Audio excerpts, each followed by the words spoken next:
the EU, US, and Western full spectrum dominance. What do I mean by Western full spectrum dominance? I mean the dominance of space, aviation, naval, and ground forces domination of the globe by the Western powers, but also economic domination. Because 60% of the world's currency is held in euros, and the rest is almost entirely held in the reserve currency of dollars. The Chinese, in fact, keep very little of their own currency as a reserve, rather preferring to keep dollars.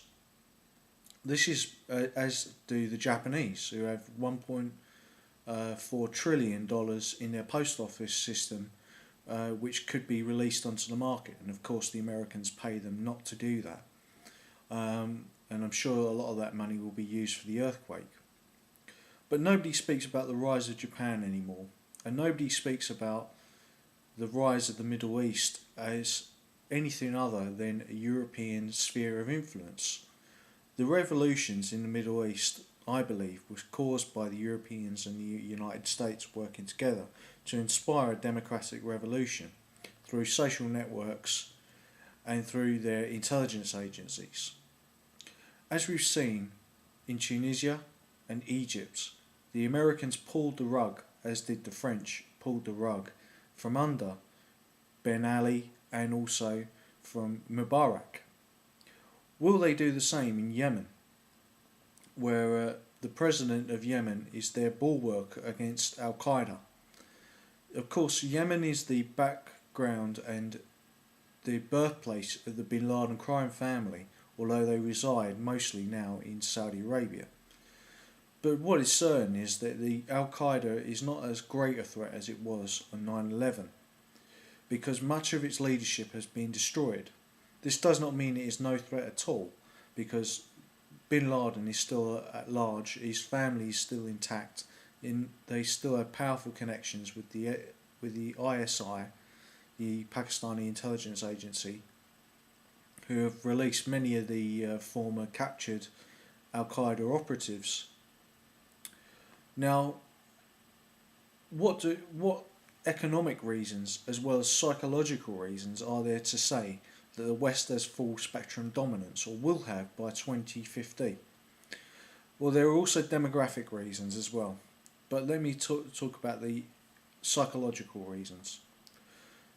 The psychological reason for the revolutions in the Middle East and North Africa, which destroyed the old order of the Arab states and is even now affecting Syria, and possibly may affect the non-Arab state of Iran through a green revolution, that being the opposite to the green of Gaddafi. But the universal psychological reason for that is because people require liberty, equality and democracy. People also would aspire to a social market if it was more widely understood and widely known. And the social market produces to the point of maximum social benefit, as I've said on many of my vids, and that is what the European Union strives to achieve. The Americans too may in time adopt this economic system, which may mean a different economic system to their neoliberal reductionist system of capitalism that they have at the moment. But still, even so, the liberal reductionist capitalist system is still appealing to some elites in foreign countries, especially in the Middle East, and this is what has been swept away by the EU. But the United States has come on board, seeing that democracy will actually lower commodity and oil prices for the Middle East, and this will help the United States eventually. So the psychological reasons for it are strong. There are also other psychological and psychoanalytical reasons, in that people have been coerced or bought into the idea of consumerism. Western consumerism is spread throughout all the world, regardless of culture. It's actually sweeping away old cultures and established cultures such as the Chinese, Japanese culture. Although those people are still savers, they are still consumers. This means that that there has been a adoption of Western civilization throughout the world. It's also taken on board the killer apps, as Niall Ferguson said, but he got this idea from Carol Quigley, who wrote Tragedy and Hope, famous book. You should check it out. About the killer apps of Western civilization. That was the manorial system, which I spoke about in my Anglo-Saxon vids. Will we see a re-establishment of the manorial system and of European and American empires in the near future? Well, hegemons may not be exceptional. In the case of America, they were not exceptional because America acted as all hegemons did, with ruthless power, and maybe the Europeans may do the same when they become the hegemon. I believe that Europe will try to be exceptional. It will try to work on a basis of human rights and laws and affect the regions around it through its laws, as it has done with Turkey in the Middle East, and as it will do in North Africa, and eventually probably Saudi Arabia, before any invasion of Saudi Arabia is actually made. The Saudis will probably have a revolution before any Western intervention, in my view. But Western intervention must come to prevent another 9/11, which may be based around the royal family of Saudi Arabia and the Bin Ladens working together, as I believe they were on 9/11. Now, Gaddafi unleashed this Western intervention by slaughtering his own people in the full view of the media. But what relation will this have to when the world is at 2050? In demographic terms, will there still be Western interventions? Well, I believe there will be, and there will be increasingly more as technology increases the ability of war to be made easier and with less casualties to the Western side. It's notable that most of the people who have been killed by drone strikes, who were Al-Qaeda operatives in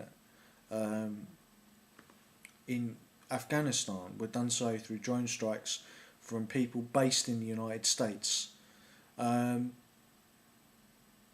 They also reflect the lack of media attention to civilian casualties, which will thus increase the need for the military to be more selective. But it will also increase the frequency of the use of unmanned aerial vehicles for this kind of role, and you will see an increasing use of robotics in the military sphere. But what about the economic and demographic sphere? Well, the United States will have a population twice the size of China's by 2050, as the Chinese one-child policy increases the rate of aging of the Chinese population. Now, the Chinese may have an economy by 2050 4 times the size of the United States, but they will never catch up with the European Union by that time. The European Union's economic and power is already twice the size of the United States, and its military power is equal to the United States, arguably, and it will probably overtake the United States. So the axis on which the whole world will rotate in political and geopolitical terms will still be the Atlantic model, the EU and the United States working together.